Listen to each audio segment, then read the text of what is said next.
सारी कायनात के मालिक ईश्वर अल्लाह ने किन्नरों की दुआओं में गजब का असर दिया है। किन्नर की दुआएं किसी भी व्यक्ति के बुरे वक्त को पल भर में बदल सकती हैं। किन्नर जब किसी को अपना आशीर्वाद सच्चे मन से, सच्चे दिल से दुआओं के रूप में दे दें तो उसकी किस्मत पल भर में बदल सकती है। जी हाँ, लेकिन यही किन्नर जब मसीहा बनकर किसी गरीब असहाय परिवार की बेटी को गोद लेकर उसकी शादी करा दें तो आप खुद ही सोचिए उनकी दुआओं का आलम क्या होगा।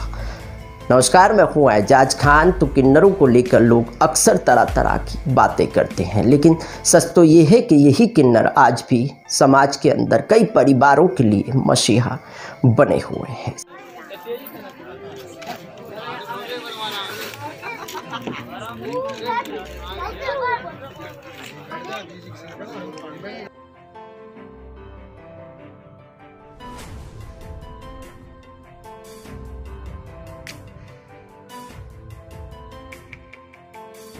पिपरई नगर की किन्नर रेखा मौसी अपनी नेक दिली, खुश मिजाज अंदाज और जन सेवा के कार्य करके लोगों के दिलों पर राज करती हैं।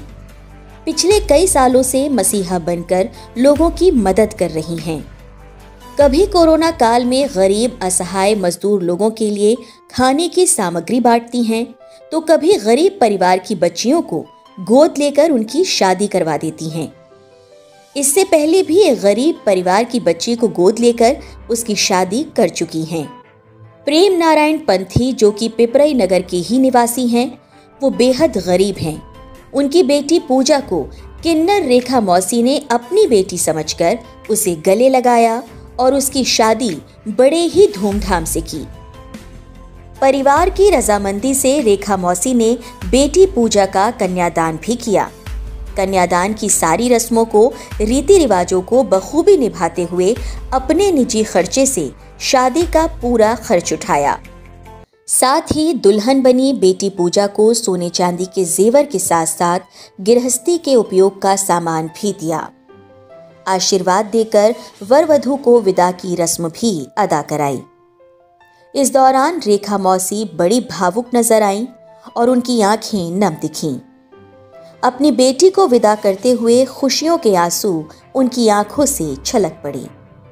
तो वहीं क्षेत्रवासियों को निमंत्रण देकर लजीज पकवानों की व्यवस्था करते हुए सभी को खाना खिलवाया। वहीं बारातियों की भी जमकर खातिरदारी की। इस शादी में तमाम राजनीतिक दलों से जुड़े हुए जनप्रतिनिधियों से लेकर नगर के तमाम गणमान्य नागरिकों ने भी बड़ी संख्या में पहुंचकर बेटी को आशीर्वाद दिया और रेखा मौसी की जमकर तारीफ की।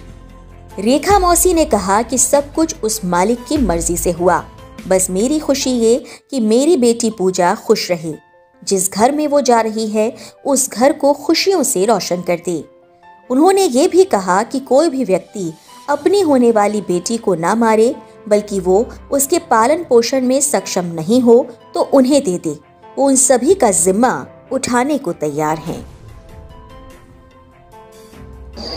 मुझे लगा ऐसा कि मेरे जो काम वाली आती हैं, कुसुम नाम है उनका, तो गरीब हैं, मेरे यहाँ काम करते हैं, उनके पास ऐसी क्षमता नहीं है शादी करने लायक। तो मैंने सोचा मैं चलो अच्छा है, मैं गोद लेके बच्ची की शादी करूं।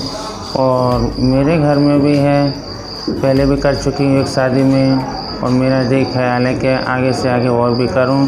ऐसी गरीब है कि इनके माँ बाप के पास गुंजाइश नहीं है शादी करने के लायक, तो मैंने पूरा अपना खर्चा अपनी निजी कमाई से करके शादी कर रही हूँ बच्चे की। और चाहती हूँ जैसे मेरी बेटी ने मुझे खुशियाँ दी, जैसे अपने ससुराल में जाके खुशियाँ देवे।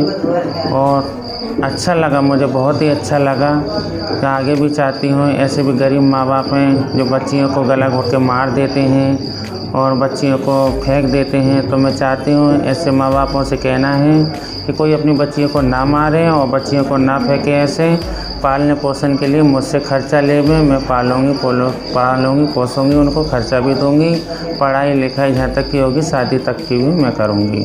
आपको कैसा महसूस हो रहा है? बहुत अच्छा लग रहा है मुझे, और बहुत अच्छा लग रहा है, और चाहती हूँ कि आगे से आगे ऐसा ही अच्छा होता रहे मेरे घर में। तो मैं ये चाहती हूँ कि मैं तो माँ कभी बन नहीं सकी और मालिक ने मुझे कभी बनाया नहीं।